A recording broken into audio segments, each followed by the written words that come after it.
Hindi man siya nakaukit ng pangalan sa larangan ng hosting, pero nangangabog sa departmentong ito ang multi-slashy na si Bella Padilla. We all know that Bella wears many hats. Bukod sa pagiging aktres, isa rin siyang scriptwriter at film director. At habang wala sina Vice Ganda at Ann Curtis, isa sa mga tumitime ng It's Showtime si Bella.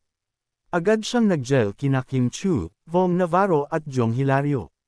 Marami tuloy ang umuulot kay Bella na maging regular host ng Showtime. May sagot ang versatile actress while doing TikTok bago sumalang sa Showtime. Anya, truth be told ay inaalok nga siya na maging regular host na. But, artistic conscience, got daw the better of her.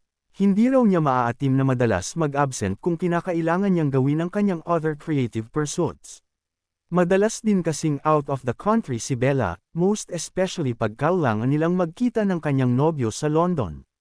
Jahi raw sa kanyang mga co-hosts kung bibigyan pa siya ng preferential treatment, kabago-bago pa lang niya.